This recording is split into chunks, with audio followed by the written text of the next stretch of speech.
Hi friends, ఈ video నచ్చినట్టయితే like చేయండి, సబ్స్క్రైబ్ చేయండి.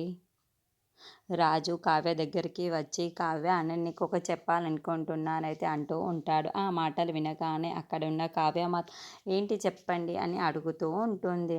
ఆ మాటల కోసం అక్కడున్న రాజుమాత, ఈరోజు రాత్రికి నేను నీతోటి డిన్నర్ నైట్కి వెళ్దామని ఆశపడుతున్నాను, వెంట పడుతున్నాను, ఆతృత పడుతున్నాను అని చెప్పేసి అడుగుతూ ఉంటాడు. బుల్బుల్ నాతో వస్తావా అని అడుగుతూ ఉంటాడు. ఆ మాటలు వినగానే అక్కడున్న కావ్య మాత్రం ఏంటి ఈయన ఇలా మాట్లాడుతున్నాడు అని ఆశ్చర్యపోతుంది.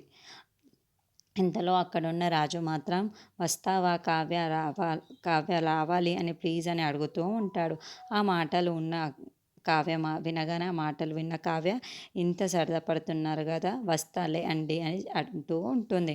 ఆ మాటలు వినగానే అక్కడున్న రాజు మాత్రం చాలా సంతోషిస్తూ ఉంటాడు.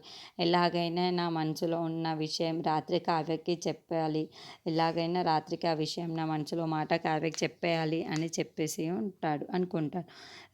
మాట్లాడుకున్న మాటలన్నీ రుద్రాణి వింటూ ఉంటుంది.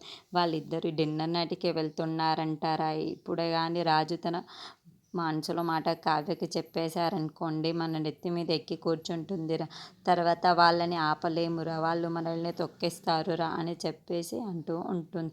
ఆ మాటలు విన్న రాహుల్ వాళ్ళిద్దరూ ఇప్పుడు ఏంటి, వాళ్ళిద్దరు డిన్నర్ నైట్కి వెళ్ళకుండా ఆపాలి అని, అంతే కదా, నేను ఆపుతానని, నాకు వదిలిపెట్టు అని చెప్పేసి అంటూ ఉంటాడు. ఆ మాటలు వినగానే అక్కడున్న రుద్రాని, ఎలా ఆపుతావురా అని చెప్పేసి అంటూ ఉంటుంది.